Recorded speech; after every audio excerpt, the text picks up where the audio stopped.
convinced Elias to do a catamaran trip here next to the cliffs, and that's what we're going to be doing now.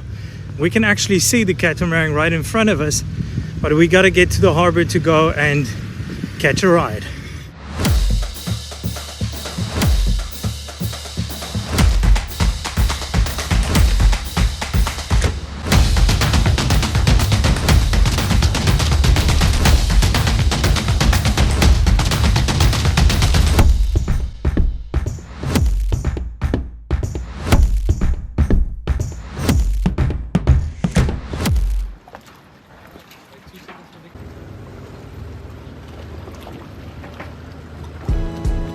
We're joining the crew of the Ocean Quest, Marks and Nick, as they take us on a relaxing but educational tour of the Hermanus coastline.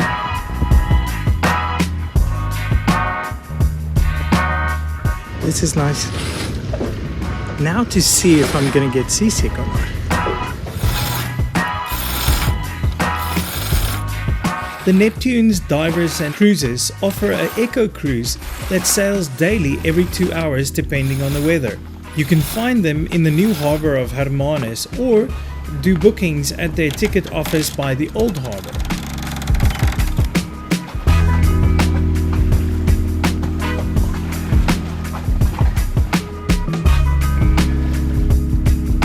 Our journey will take us very close to the rocky cliffs, so for the first part we will be sailing and motoring at the same time. And as we left the safety of the harbour walls, we could see that this cruise was going to be fun. Big waves, big breakers. There is a story around every corner, or in this case around every cliff. As we started approaching the rocky shoreline, the smile on Elias's face were either pure enjoyment or him getting a little bit nervous.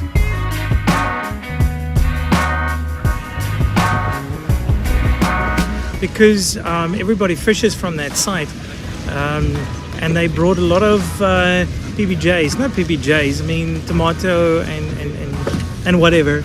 The tomato seeds started growing into plants, and there was a lot of tomato plants on that rock, so it got the name Potato Bank, Tomato Bank.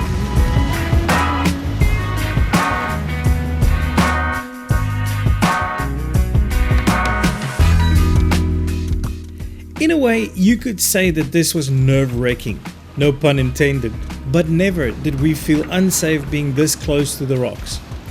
Clearly, the crew knew what they were doing.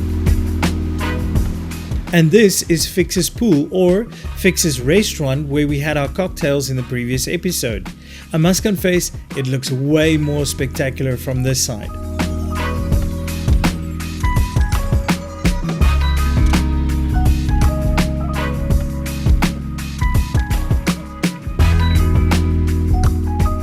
Here we pass the main reason for the origin of Hermanus, the fresh water spring flowing into the ocean.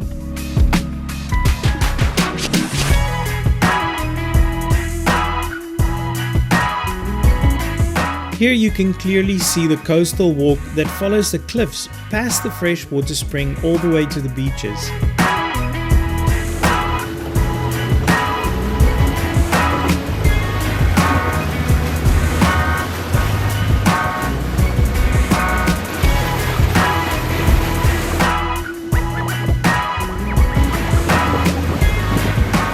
Going around the point by the entrance of the old harbour, I could not help wondering how many boats have had a close encounter with these rocks, especially in conditions worse than today.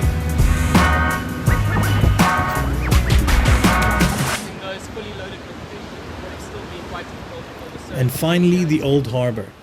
I can see why this natural harbour was used for fishing boats, but no doubt in my mind that those men and women had to have nerves of steel using this as a safe port to exit the ocean with their precious cargo.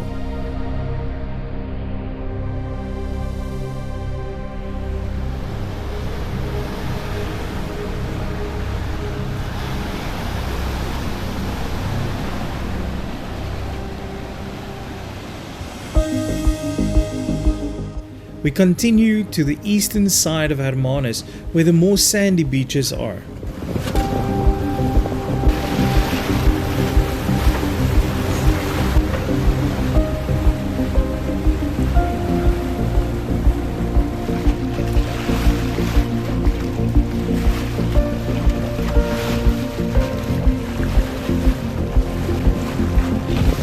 I am really enjoying this. This is really nice. But most spectacular is, as it is not such an absolute calm day on the water, the waves on the rocks are so spectacular and worthwhile. I definitely can advise you guys to come and join these guys. I'll put their link up in the description, down in the description or in the top here, and come and check them out and come take an experience. Also, the info that they've been giving us about the region, the historical things, not bad at all. Worth your money.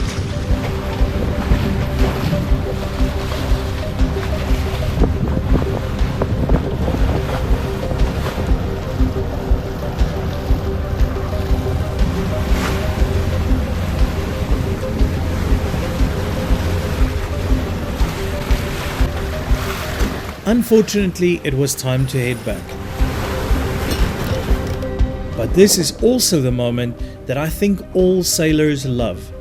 Switching the engines off and letting the wind become our power to move forward.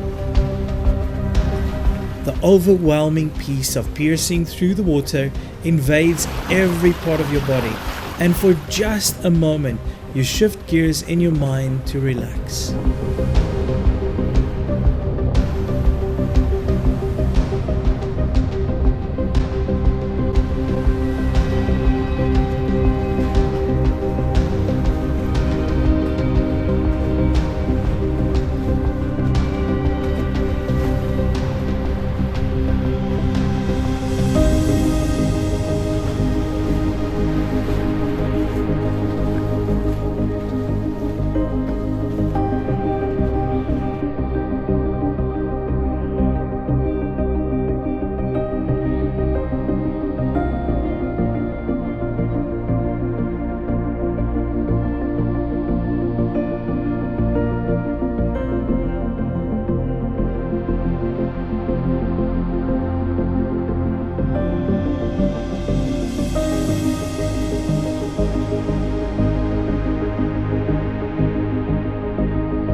It's safe to say, I think that was awesome.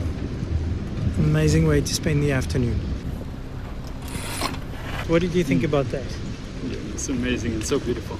Didn't you get seasick? I felt a little bit uncomfy. It was good. It was an amazing experience, loved it. You should come and do it.